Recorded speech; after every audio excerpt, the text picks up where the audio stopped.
संतो सो सद्गुरु मोहि भावे, जो आवागमन मिटावे।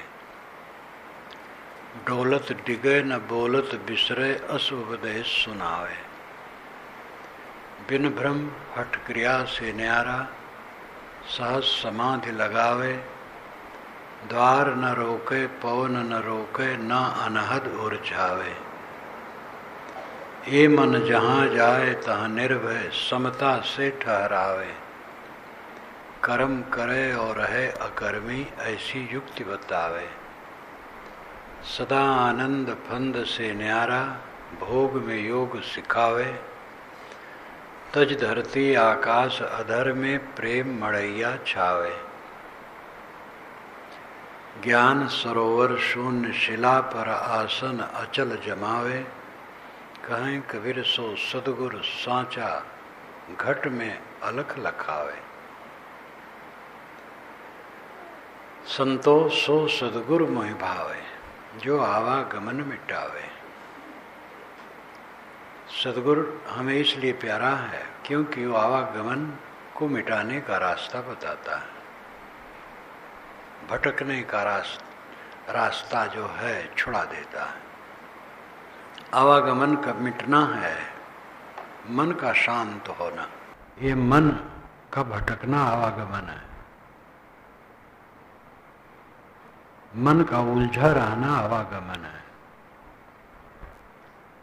जिसका मन सुलझ गया और सो शांत हो गया, वो धन्य हो गया। करने से होगा। अहंकार कामना छोड़े बिना ये संभव नहीं। अहंकार कामना। योग वाशिष्ठ में एक कहानी आती है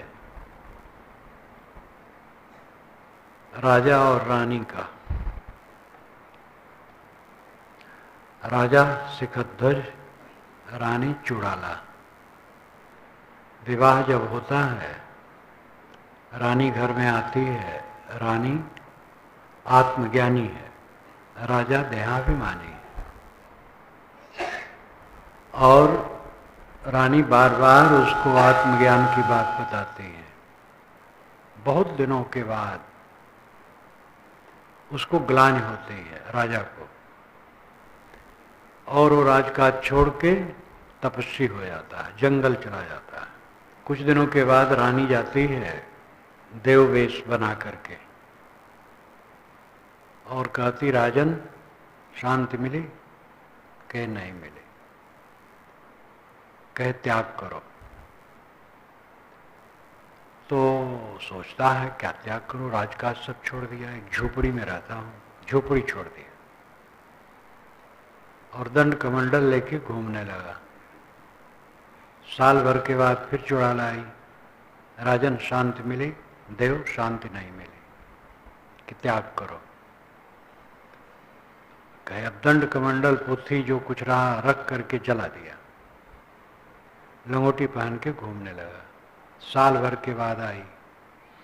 शांति मिली राजन? नहीं मिली। कहे त्याग करो। लंगोटी उसने फेंक दी, नंगा हो गया। खाना पीना बहुत कम कर दिया। साल भर के बाद चुड़ाला आई। राजन शांति मिली? नहीं मिली। कहे त्याग करो। कहे अब ये सूखा शरीर है, कुआं में डाल दूं? बस। चुड़ाला ने हाथ पकड़ लिया। ये बाहरी त्याग से काम नहीं बनेगा। अहंकार कामना का त्याग करो। एक रूपक है, ऐसी घटना घटी हो न घटी हो, लेकिन रूपकों द्वारा, कहानियों द्वारा बहुत बोध कराया जाता है।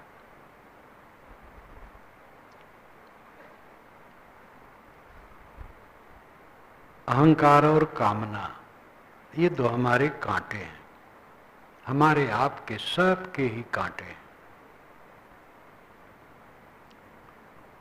अहंकार में लगता है कि यही आनंद है, इसी में बड़ाई है। कामना में लगता है हम कामना नहीं करेंगे तो पाएंगे कैसे? क्या पाओगे? अभी पानी की पोल पट्टी नहीं खुली है, आज तक जो पाए हो दुख पाए हो उसमें। सद्गुरु का बोध पाओ, और सद्गुरु ये बताता है कि अहंकार कामना छोड़ के शांत हो जाओ। जो तू चाहे मुझको छाड़ सकल की आश, मुझ ही ऐसा होए रहो सब सुख तेरे पास। संतोष सो सद्गुरु मोहि भावे, जो आवागमन मिटावे। डोलत डिगे न बोलत बिसरे, अस उपदेश सुनावे। सद्गुरु ऐसा उपदेश सुनाते हैं जिसका आचरण करने पर डोलत डिगे न बोलत बिसरे। डोलना बोलना अर्थ है संसार का व्यवहार करते हुए न बिसरे। जीवन में डोलना और बोलना पड़ता है, काम धाम करना, मिलना जुलना, व्यवहार बरतना, ये पड़ता है। लेकिन इसमें बिसरे ना, बिसर जाते हैं। ये हमारी असावध, यही प्रमाद है, यही मृत्यु है। अहंकार कामना आ जाती, बीच बीच में जो हम अहंकार में डूब जाते हैं, कामना आ जाती, यही दुखदायी हो जाती है।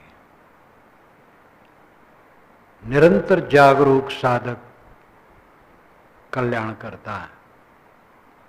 और इतना ही नहीं, सभी दिशाओं में जागरूकता ही उन्नति का रास्ता है।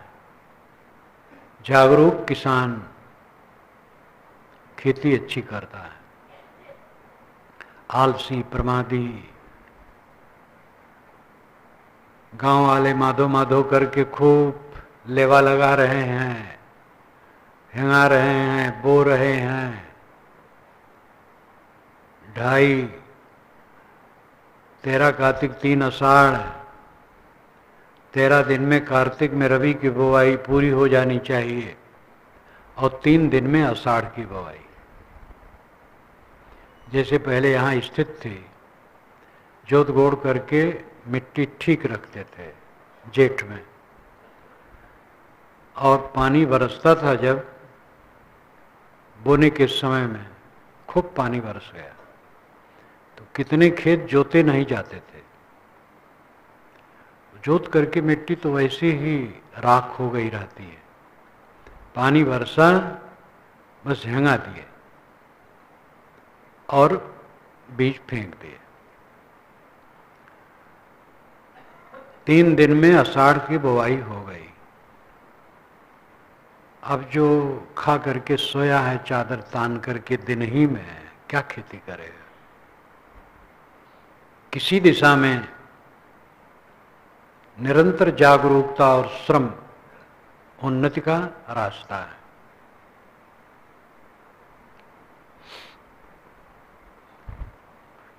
डोलत डिगे न बोलत बिसरे, अस उपदेश सुनावे। सद्गुरु कहता है कि किसी स्थिति में तुम विचलित न हो,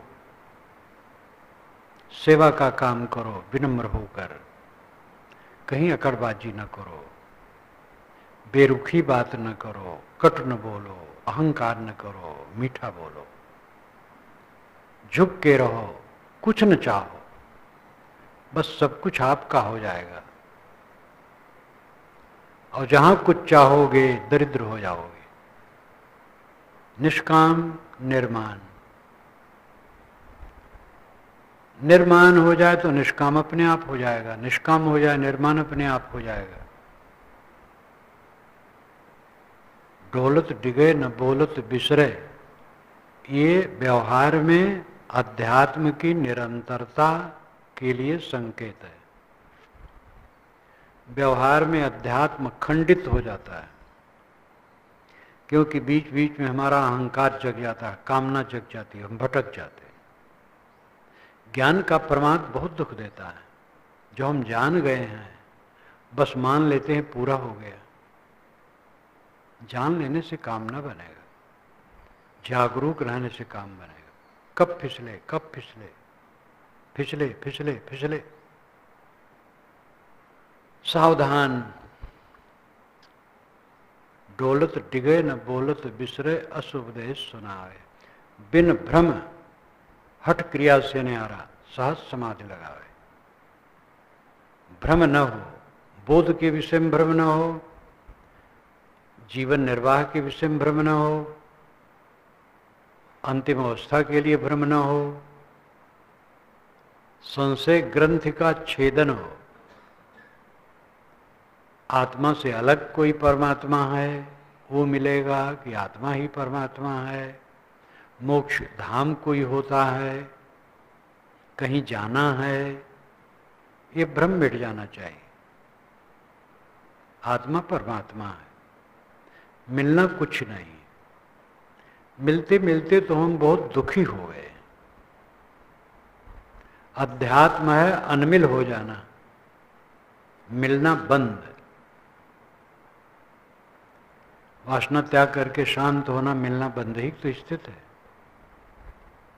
संकल्प शून्य होना, मिलना बंद है।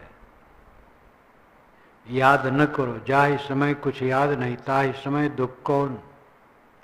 मन मानंदी भारगत सोई मोक्ष सुख भवन, विशाल देव की वाणी है। जिस समय कुछ याद नहीं है उस समय कौन दुख है। याद करके दुखी होते हो। मिलने की जो कामना है महाधोखा है। और देह की यात्रा में जो मिलने वाली चीज है उसके लिए जपना नहीं, अपने आप मिल जाएगी। जहां रहो सेवा परायण रहो, आलसी न रहो। बिन भ्रम भ्रम न हो, निर्वाह होगा, जीवन भर निर्वाह होगा। रोग व्याधि लगेगी, सेवा हो जाएगी, सब हो जाएगा। मृत्यु के समय में कोई अड़चन नहीं होगा। मृत्यु कुछ भी नहीं है। सांस आती जाती रुक जाए, शरीर की मृत्यु होती, मेरी मृत्यु है ही नहीं। निर्भ्रांत बोध होना चाहिए। कभी कुछ दुख आता है, नहीं भी आता है। और संशय ग्रसित आदमी जीवन भर उसको लेके दुखी रहता है। संभावित दुख, होने वाले दुख की कल्पना, संभावित दरिद्रता हमारे मन में आता है कि ऐसा ना हो कि गुजर बसर की चीज़ों का अभाव हो जाए। अभाव हो जाएगा तब भी स्वभाव आ जाएगा। अभाव होने पर भी गुजर बसर हो जाएगा। ज़्यादा सोच सोच करके दिमाग खराब लोग करते हैं। मन के उद्वेगों में कुछ लोग तो बहुत रहते हैं। नरक, पूरा नरक। चित्त के नरक में सब जलते हैं, कम ज्यादा। जिसके चित्त का नरक जल गया वो उबर गया। चित्त में नरक न रहे। राग, द्वेष, कलह, कल्पना, भ्रम रहित बोध होना, हठ क्रिया में न पड़ना। उपवास रहने लगे तो कई दिनों तक उपवास, टाटे हम पहनेंगे, पैसा नहीं छुएंगे, और भी कुछ हठ बांध लिए।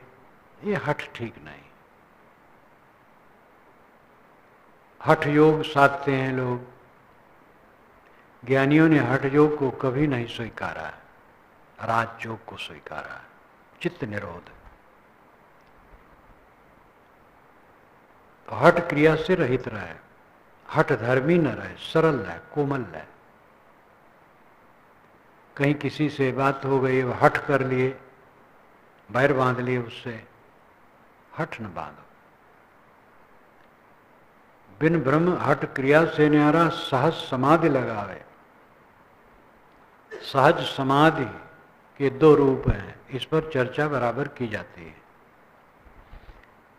एक व्यावहारिक और एक आभ्यासिक। आभ्यासिक सहज समाधि है साक्षी भाव में रहते रहते संकल्प शांत हो जाना।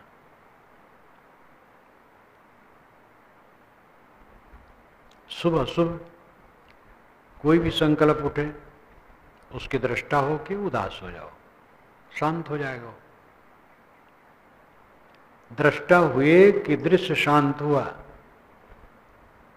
अगर दृश्य आते हैं तो तकलीफ नहीं दे पाते हैं। जब किसी वृत्ति में चिपक जाते हैं तब उसमें सुख दुख की कल्पना होने लगती है। और किसी वृत्ति में चिपके ना, दृष्टा रहे, त्यागते रहे तो चित्त हल्का रहेगा। दृष्टाभ्यास राजमार्ग है। दृष्टाभ्यास साधनों का सिर मुकुट है। साक्षी भाव, संकल्पों का त्याग,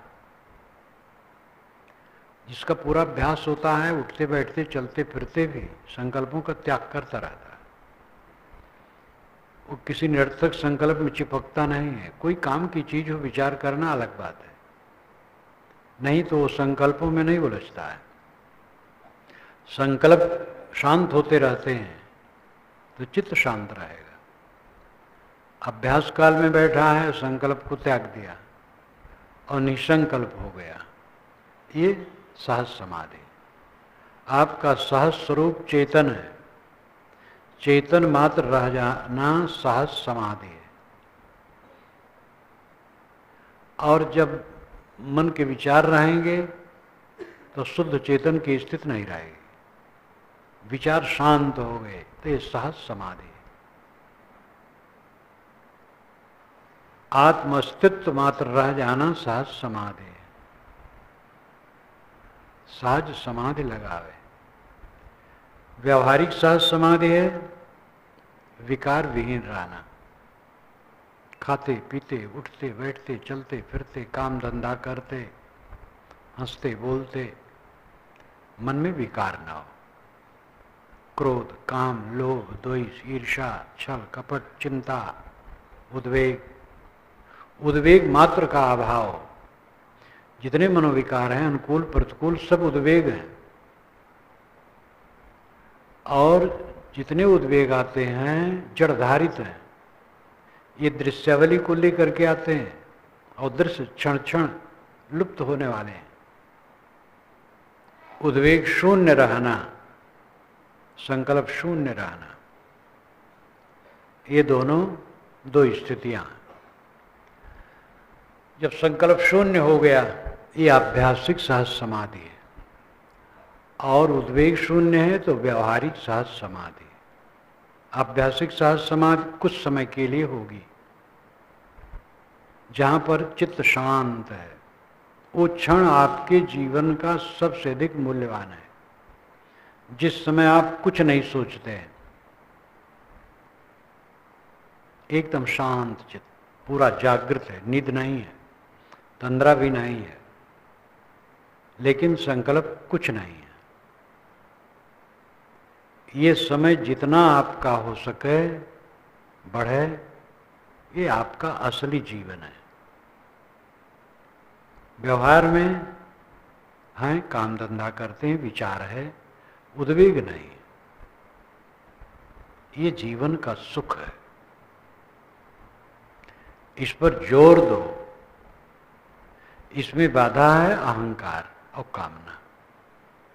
कुछ पाने की इच्छा है लौकिक, तो उद्वेग शून्य अवस्था नहीं आएगी। कुछ होने की इच्छा है तो नहीं आएगी। होते होते तो बड़ी दुर्गति हुई है। रज्जब तो गज्जब किया, सिर पर बांधा मोर, आया था हरिभजन को, किया नरक में ठौर।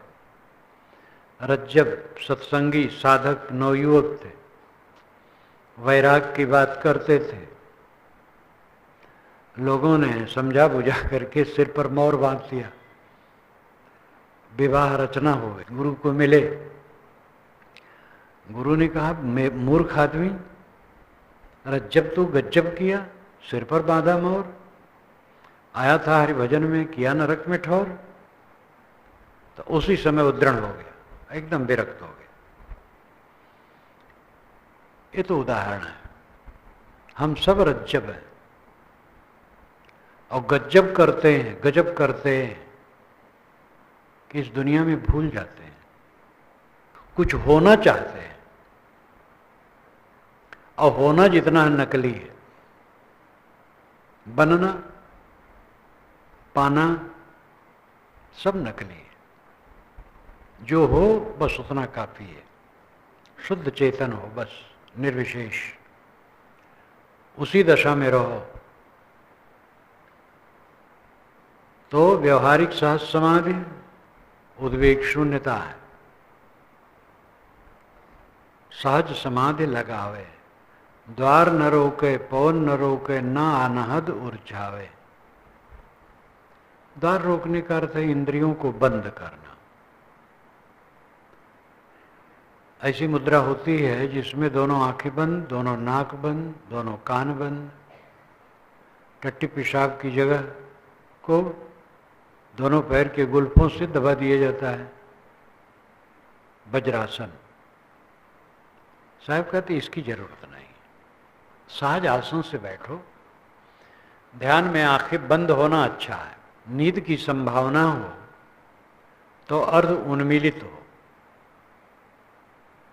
यानी आधी आंखें खुली हो। ज्यादा खुली रहेंगी तो इधर उधर दिखाई देगा, और एकदम बंद करेंगे तो नींद आ जाएगी। इसलिए अर्ध उन्मीलित हो। और अगर नींद का डर नहीं है तो पूरा बंद होना अच्छा है, और उसमें नाक कान दबाना नहीं है। नाक दबाने की बात तो प्राणायाम क्रिया में ठीक है। प्राणायाम क्रिया अच्छी चीज है। प्राणायाम तो सहज है। खाली पेट के समय प्राणायाम 24 घंटे में एक बार भी सुबह कर लिया जाए अच्छा है। प्राय लोग 7-8 मिनट कहते हैं, 8 मिनट काफी है। मैं 10 मिनट करता हूं।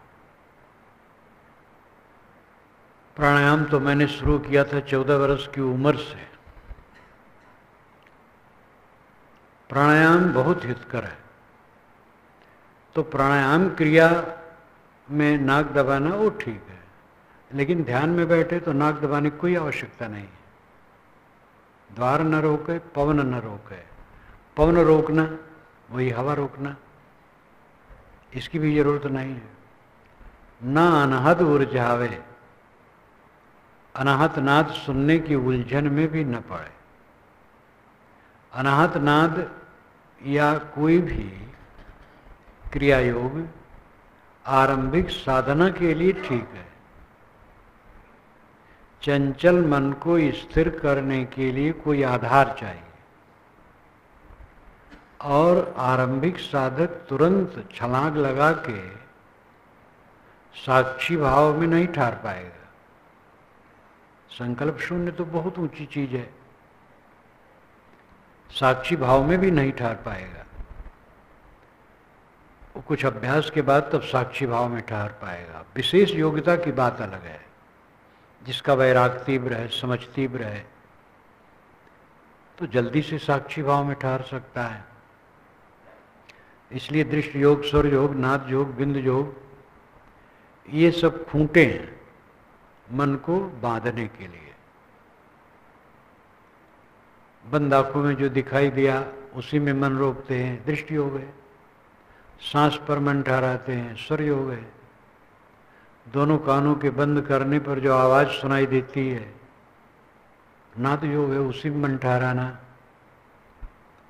एक बिंदु की कल्पना कर ली, उसी में मन ठहराते हैं, बिंद योग है। तो ये सब मन ठहराने के लिए आरंभिक साधन है। इसी को उद्देश्य मान लेना और यही मंजिल मान लेना गलत है। अनाहत नाद, कितने लोग तो नाद ही में बस शब्द शब्द शब्द सुरति सुरत शब्द में लीन हो जाए, बस शब्द ही ब्रह्म है ऐसा मानते हैं, और जीवन भर शब्द सुनते रहते हैं। पहले तो दोनों कानों में उंगली डाल करके नाद सुना जाता है, और ये जब पूरा अभ्यास हो जाता है तो कान में उंगली नहीं डालना पड़ता है। चलते फिरते भी वो भावना होती रहती है, नाद सुनाई देता है, और समझते हैं हम ब्रह्म धाम में हैं। ऐसे मत हैं जिसमें लाखों लोग हैं। बिरही तो थोड़े हर जगह होते हैं, बड़े बिरही लोग ऐसा करते रहते हैं। दिल्ली की तरफ मेरा कार्यक्रम था, दिल्ली के बाद और कुछ होते हैं तो उसमें कई दिन उस समय था। तो एक साधक आए थे मेरे पास जो 50-55 के थे, मेरी पुस्तकें पढ़े थे, खुश थे मुझसे, मेरे साथ कई दिन रहे, मेरी बात मानते थे, लेकिन अब जो अपनी बात है उसको तो उनको मानने पड़ेगा। कहें साहब अब तो मुझे कान वान बंद नहीं करना पड़ा, हरदम शब्द सुनता रहता हूँ, हर समय सुनता रहता हूँ, तो मैं क्या छेड़ूं। सुनते हैं, सुने, कई दिन रहे, मेरी बात के कायल होते थे, लेकिन संस्कार उनका शब्द सुनने में लगे रहे। शब्द बड़ा है कि सुनने वाला बड़ा है? शब्द आपको सुनता है कि आप शब्द को सुनते हैं? शब्द आपको जानता है कि आप शब्द को जानते हैं? जानने वाला बड़ा है, श्रोता बड़ा है, शब्द नहीं बड़ा है। तो पौन न रोके, द्वार न रोके, पौन न रोके, ना अनहद उर्झावे। तब क्या करे? ये मन जहां जाए तहां निर्भय समता से ठहरावे। ये मन जहां जाए शुभ अशुभ साक्षी बन जाए। साक्षी बन जाएगा, शुभ में जाएगा तो भी शांत हो जाएगा, अशुभ में जाएगा तो भी शांत हो जाएगा। अशुभ में मन गया, काम वासना की याद आई, क्रोध की याद आई, अहंकार की याद आई, तृष्णा की याद आई, ईर्ष्या की याद आई, चिंता आई, और जैसे साक्षी भाव आया उड़ जाएगा वो। शुभ में गया, दान पुण्य सेवा परोपकार, साक्षी भाव आया वो भी उड़ जाएगा। वहां शुभ शुभ दोनों की जरूरत नहीं है, वहां से उठ करके दान पुण्य सेवा करो। ध्यान में बैठे वहां दान पुण्य की क्या जरूरत है करने? तो शुभ अशुभ जो संस्कार आएंगे साक्षी भाव में उड़ जाएंगे। इसलिए मन कहीं भी जाए साक्षी हो जाओ, उदास, बस वो ढीला हो जाएगा, टूट जाएगा। बहुत बढ़िया रास्ता है और ये हर समय किया जा सकता है। विशेष अवस्था में जिसे बैठ करके वो एक सघन साधना है, लेकिन चलते फिरते लेटे बैठे काम करते मन को देखता रहे और साक्षी भाव में रहे। कोई संकल्प ले करके उसमें बहे ना। मन की कच्चाई रहती है, रागात्मक वृत्ति रहती है, तो संकल्पों के बादल मनुष्य पर रहते हैं। सभी साधक इसका अंदाज कर सकते हैं, मुझे स्वयं अनुभव है। कुमार अवस्था की शुरुआत में संकल्पों का जो सैलाब, उफ, एक एक संकल्प चलते थे उसके इर्द गिर्द, महीनों महीनों वर्षों वर्षों उसका लिंक लगा रहता था। भक्ति साधना करता था, जो बन सकता था सात्विक भाव से चलता था। इन संकल्पों की बाढ़ और वो समझते समझते कटता गया। अनादिकाल का ये रोग है ब्रह्म मात्र, लेकिन बोध और साधना से कटेगा। सद्गुरु कहते हैं पवन न रोके, द्वार न रोके, पवन न रोके, ना अनाहद उर्झावे। ये मन जहां जाए तहां निर्भय समता से ठहरावे। कहीं भी मन जाए साक्षी बन जाओ और व्यवहार में समता रखो, तब निर्भय स्थित होगी। समता, अनुकूल मिलते हैं, प्रतिकूल मिलते हैं, ना अनुकूल रहेगा ना प्रतिकूल रहेगा। हमसे प्रेम करने वाला हमारे साथ रहने वाला नहीं, हमसे बैर करने वाला हमारे साथ रहने वाला नहीं। इसलिए प्रेम बैर जम जाल है ते बस जीव बेहाल, ताए त्याग गुरु बुद्धि ले सुखिया साधु सुचाल। ये मन जहां जाए तहां निर्भय समता से ठहरावे। कर्म करे और रहे अकर्मी, ऐसी युक्ति बतावे। गुरु ऐसी युक्ति बताते हैं कि हम कर्म करते हुए निष्काम रहें। यही रास्ता और दूसरा रास्ता नहीं। कुर्वन्नेवे कर्माणि जीव विशेषतम समाह एवं तो ही नान्य थे तो अस्त ना कर्म लिपते नरे। वेद के ऋषि कहते हैं कर्म करते हुए तुम्हें पूरा जीवन जीने के लिए निश्चय रखना चाहिए, लेकिन न कर्म लिपते नरे, मनुष्य कर्म में लिपायमान न हो। एवं तो ही नान्य थे तो अस्त, यही तुम्हारे लिए है, दूसरा रास्ता नहीं। इतना ये अदल है, पूरा पारक है। न कर्म करो संभव नहीं है, कर्म नहीं करोगे जीवन कैसे चलेगा। और लिपायमान होगे तो सुखी कैसे रहोगे। काम करो कुछ न चाहो, सेवा करो कुछ न चाहो। कुछ न चाहने से गुजर नहीं होगा, गुजर और बढ़िया होगा। आप घर में हैं, 10 लोग हैं, सेवा का काम करो, जो ड्यूटी हो खूब करो और कुछ चाहो ना। आपको भोजन मिलेगा, कपड़े मिलेंगे, निवास मिलेगा और जो जरूरतें होगी सब मिलेगा। कुछ चाहो ना बस। कुछ न चाहना बादशाहत है। समझ ठीक हो और निष्काम हो जाए फिर क्या पूछना है। कर्म करे और रहे अकर्मी, ऐसी युक्ति बतावे। सदगुरु ऐसी युक्ति बताते हैं कि कर्म करे और अकर्मी रहे।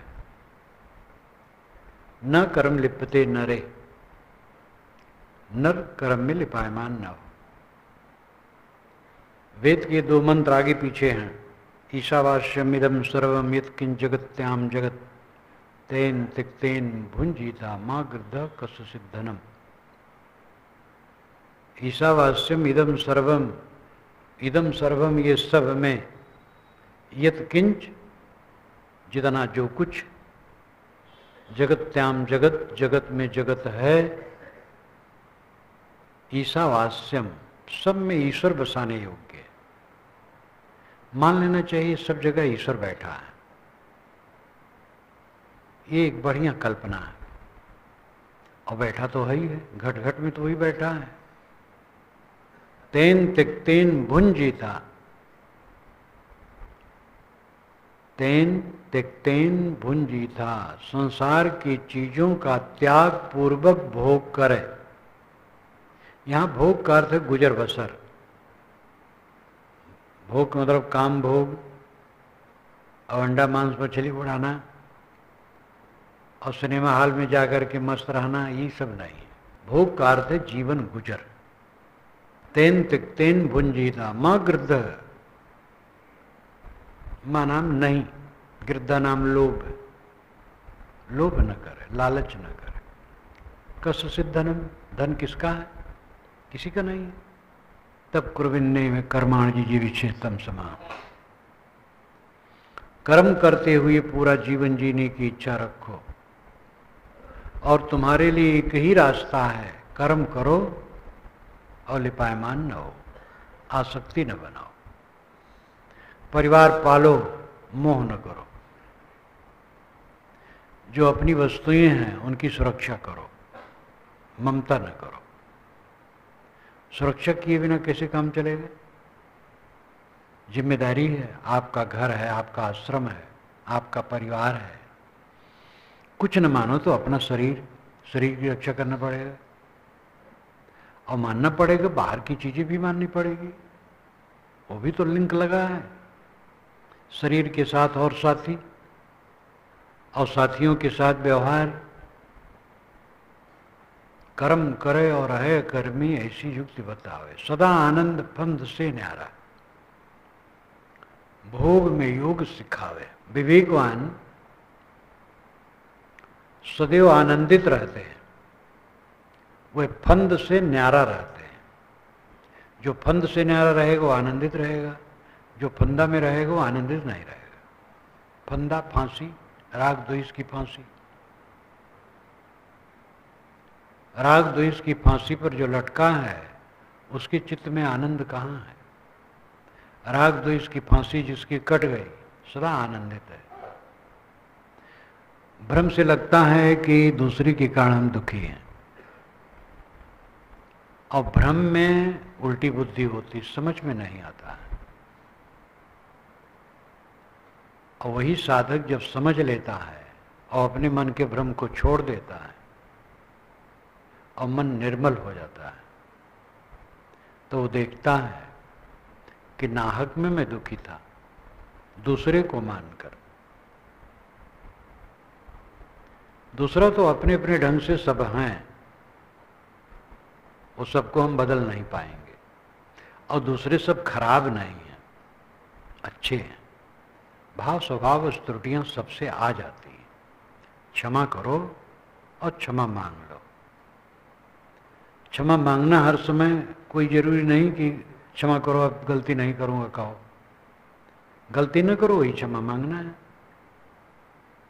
अपने से गलती हुई, समझ में आ गई, ग्लानि हुई, फिर वैसी गलती नहीं करना, बस क्षमा मांगना है। अपने को संभालो और दूसरों को क्षमा करो, बस रास्ता साफ है। जो फंद से न्यारा है वो सदैव आनंदित है, जो फंदे में आनंदित नहीं हो। फंदा है राग द्वेष, फांसी है राग द्वेष। सदा आनंद फंद से न्यारा, भोग में योग सिखावे। सद्गुरु भोग में योग सिखाता है। भोग है प्रारब्ध भोग। जीवन यात्रा करते हुए योग में लगो। दूसरे ढंग से कह सकते हैं कि भोगी जीव को योग सिखाता है सद्गुरु। सब जीव तो भोगी हैं,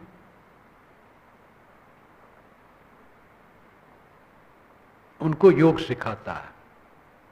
योगी कौन होता है?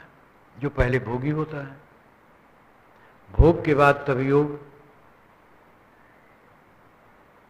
दुख के बाद दुख से छूटने के लिए छटपटाहट। लेकिन कुछ जो इस ढंग के लोग हैं, जो दोनों हाथ में लड्डू रखना चाहते हैं, भोग मोक्ष दोनों, वे अर्थ करते, देखो साहब बताते भोग में योग सिखावे। भोग भोगता रहे, योग करता रहे, दोनों हाथ में लड्डू है। ऐसे लोग धोखेबाज हैं। कबीर साहब निर्लिप्त बात का जोर से खंडन करते हैं। बीजक आप देखिए, ऐसा योग न देखा भाई, भूला फिरे लिए गपलाई। तो भोग में योग सिखावे का अर्थ है भोगी जीव को सद्गुरु योग सिखाता है। अब भोग छोड़ो, योग में लगो। भोग है मन सहित इंद्रियों द्वारा विषयों में तादात्म्य करना, चिपकना, किसी विषय में चिपकना। कुछ भोग ऐसे हैं जिसकी क्रिया छोड़ दी जाती है और भावना भी उसकी छोड़ दी जाती है, और कुछ भोग ऐसे हैं जिसकी क्रिया होती है, भावना छोड़ दी जाती है। जैसे कल्याणार्थी जो पूरा कल्याण चाहता है, मैथुन क्रिया को मनवाणी कर्म से छोड़ देता है और भावना भी छोड़ देता है, लेकिन रोटी भात तो खाना पड़ता है। परंतु रोटी भात में मोह नहीं, केवल गुजर बसर के लिए वस्त्र पहनना पड़ता है, मकान में रहना पड़ता है। तो त्याग में एक सीमा है। अंडा मांस मछली आदमी छोड़ देगा, नशा की चीजें छोड़ देगा, लेकिन जो सात्विक खाद्य पदार्थ हो तो खाना पड़ेगा। इसलिए विवेकवान इसका निर्णय करता है, क्या खाद्य है, क्या अखाद्य है, क्या करनी है, क्या अकरणी है, क्या मंतव्य है, क्या अमंतव्य है। विवेक करके शुद्ध रास्ता से चलता है। भोग में योग सिखावे, सदा आनंद फंद से न्यारा, भोग में योग सिखावे। तज धरती आकाश अधर में, प्रेम मड़ैया छावे। वो धरती को छोड़ करके अधर आकाश में चला जाता है और वहां प्रेम मड़ैया छा के रहता है। धरती है मलिनता, आकाश में जाना है स्वच्छता। और कोई साधक ऐसा नहीं कि आकाश में उड़ करके वहाँ पर मड़ैया बना ले। योग वासिष्ठ में आता है, वशिष्ठ जी को ध्यान करने की इच्छा हुई तो धरती पर जब बैठे तो तमाम प्रपंच चारों तरफ हल्ला गुल्ला, तो आकाश में चले गए। तो आकाश में जब गए तो वहाँ भूत प्रेत बैताल नाच रहे थे, तो वहाँ से भी और ऊपर चले गए। तो वहाँ से ऊपर जाकर के मन से एक मंदिर बनाए, उसमें बैठे। बड़ी बड़ी कल्पना, योग वासिष्ठ में बड़ी बड़ी कल्पना। जब एक पंडित को मैंने उसको पढ़ने दिया तो जो मिला तो कहा वशिष्ठ बड़े बेवकूफ थे मूर्खता की बात करते हैं, वो आकाश में क्या गए। हमने कहा पंडित हो करके ऐसा असभ्य शब्द क्यों कहते हैं। तो कई बकवास है, आकाश में कोई जाकर के मकान बनाएगा। हम कहे वो बेचारे थोड़े किए, ये तो लिखने वाले सब प्रपंच करते हैं, उनका दोष नहीं। तो धरती का लाक्षणिक अर्थ है मलिनता, आकाश का लाक्षणिक अर्थ है स्वच्छता।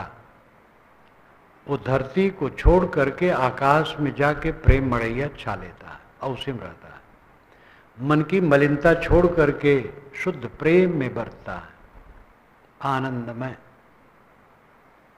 व्यवहार आपका बहुत बढ़िया रहेगा, समझ लो। आप नम्र रहें, विनम्र रहें, साथियों से घुल मिल के काम करें, दूसरे को श्रेय दें, मीठा बोलें।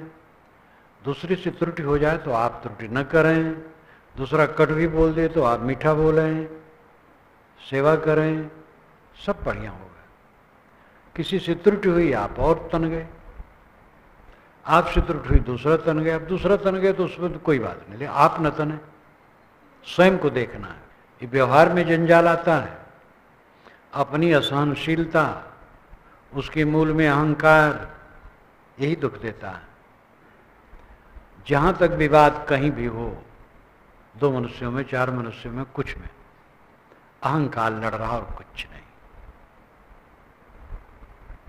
और ज्ञानी कहलाने वाले भी अहंकार में जब रहते हैं तो वो भी उलझ जाते हैं, ज्ञान काम नहीं देता है।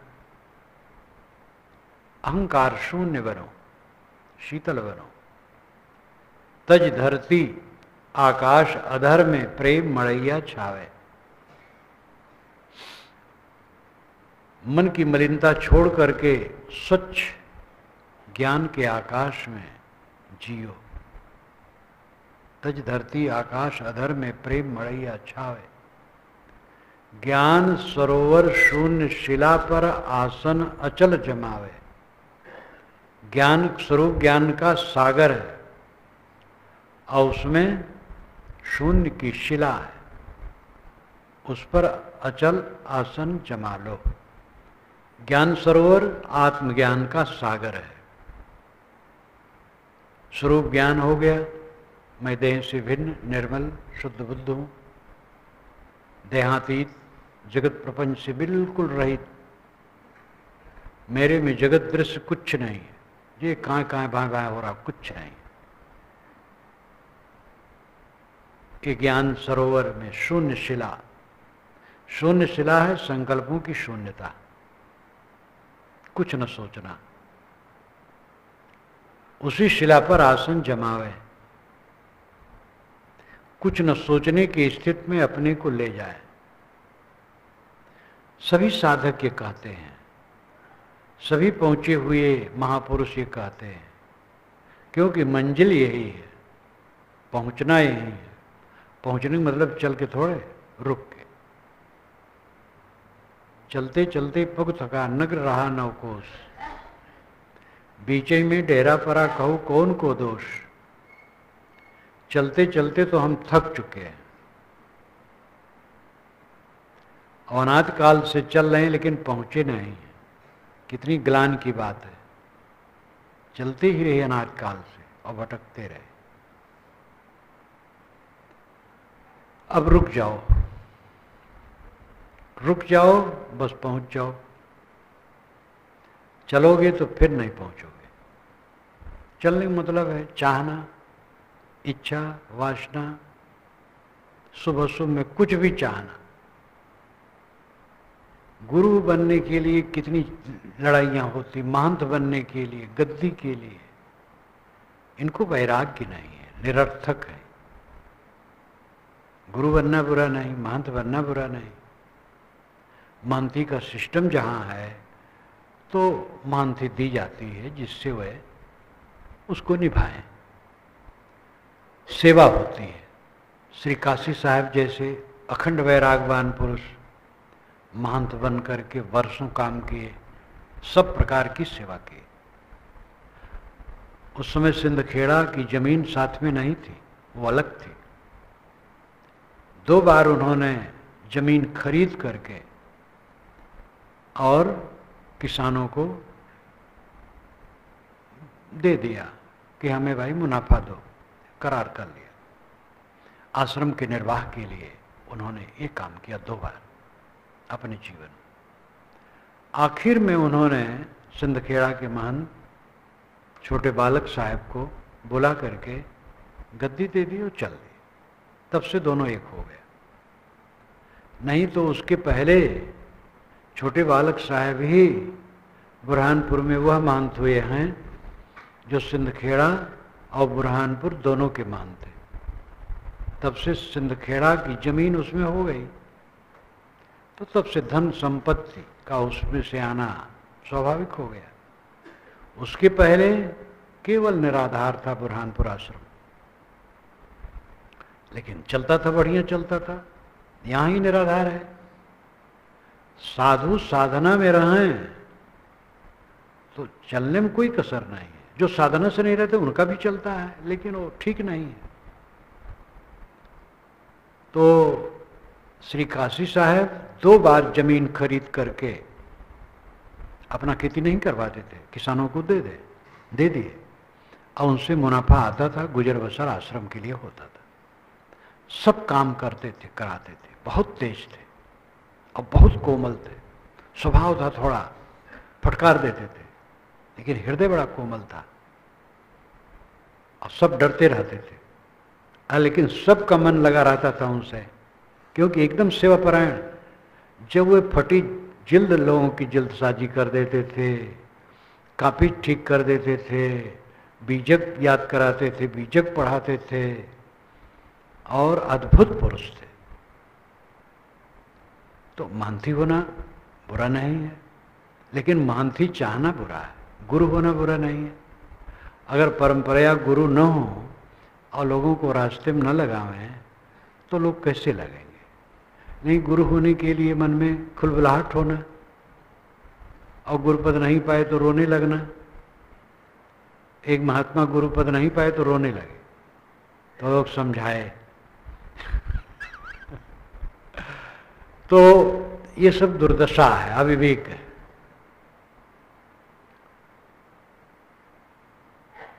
ठाव गुड़ काजल, ठाव गुड़ कारिक।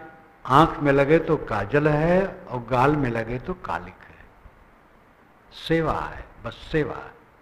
कुछ न चाहने से शांति पद मिलती है। ज्ञान सरोवर शून्य शिला पर आसन अचल जमावे, ये बहुत महत्वपूर्ण है। आत्मज्ञान के सागर में शून्य शिला, संकल्प शून्य स्थित है, इसमें अचल आसन जमाओ। ये ध्यान रखो रोज कि कुछ क्षण के लिए संकल्प शून्य अवस्था में जाओ। ध्यान रखोगे, धीरे धीरे सफल होगा। जितना समय हो जाएगा बहुत बड़ा लाभ होगा। साक्षी भाव में तो रहो ही। कहें कबीर सो सदगुरु सांचा, घट में अलख लखावे। कबीर साहब कहते वो सदगुरु सच्चा है जो घट में अलख लखाता है। अलख न दिखने वाला परमात्मा ब्रह्म आत्मा को लखा देता है।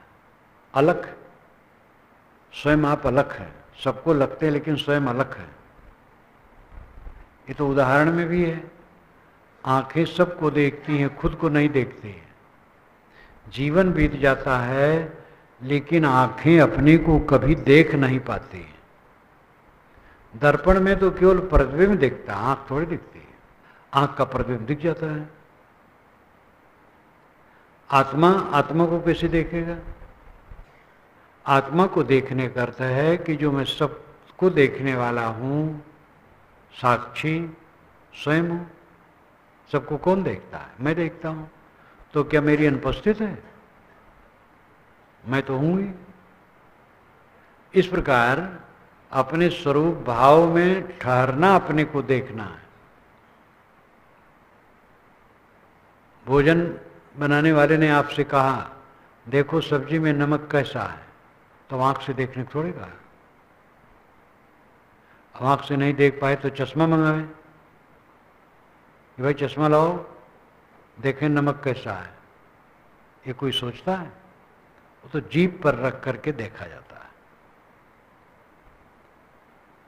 रूप केवल आंख से दिखता है, अन्य चार विषय भी आंख से नहीं दिखते हैं।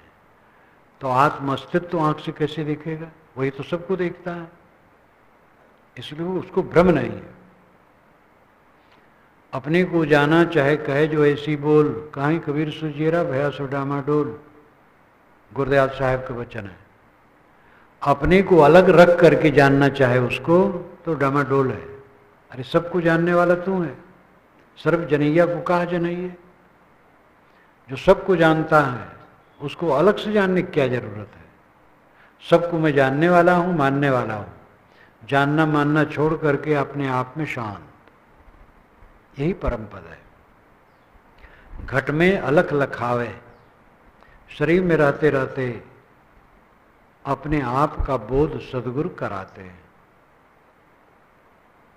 आवागमन का बंद होना है, मन का राग द्वेष बंद होना। राग द्वेष जब बंद होते हैं तो उद्वेग बंद होता है, मन भटकता नहीं, अहंकार शून्य हो जाता है, कामना शून्य हो जाता है, शीतल हो जाता है। बस देह यात्रा चल रही है, जहां टूट के गिर जाए गिर जाए। गैस में मेंथल लगाया जाता है, बांध दिया जाता है और जला दिया जाता है, तुरंत वो राख हो जाता है। लेकिन जब तक टूटता नहीं है तब तक वो प्रकाश देता है। बोधवान का मन ऐसे होता है, जब तक शरीर है वो काम देगा, लेकिन शरीर टूटते ही वो टूट जाएगा, क्योंकि पहले से टूटा है। पहले से अनासक्ति ही सर्वोच्च सुख है, अनासक्ति ही मोक्ष अवस्था है, और ये सच्ची समझ और प्रयास का फल है। जहां पर कुछ हमारे साथ नहीं है, किसमें आसक्त हो, और जितने में आसक्त होंगे उसमें पीड़ा मिलेगी और कुछ नहीं मिलेगा।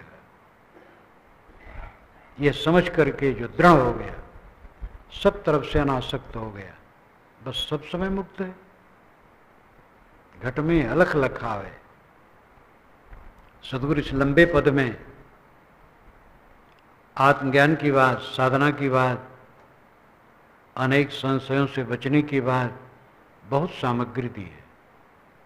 उनका तो एक एक पद पूरा वेद शास्त्र को मनन करें, चिंतन करें, काम करें इस दिशा में। इतने साधक साधिकाएं सवाएं हैं, ये घर पर भी जाकर के ऐसे करें। घर पर भी सादा भोजन करें, मिर्च मसाले छोड़ें, हल्दी जीरा नमक धनिया, नमक हल्का, इतना ही मसाला काफ़ी है। जितने मिर्च मसाले खाओगे गरम, नुकसानदायी है। तली भुनी चीज़ें सदैव कम खाओ, सादा भोजन और संतुलित भोजन। कम खाने की आदत बनाओ, कम बोलने की आदत बनाओ, लड़ाई झगड़ा न करो। कहीं विमत हो गया है, प्रेम से आपस में समता से सुलझा लो। लड़ाई झगड़ा रखोगे, अहंकार रखोगे तो शांति नहीं पाओगे, साधना नहीं बनेगी। कलह करने वाले को साधना नहीं बनती।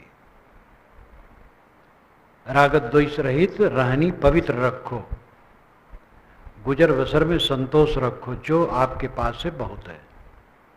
इस रहनी से रह करके रोज स्वाध्याय ध्यान चिंतन करते हुए भव बंधनों से मुक्त हो।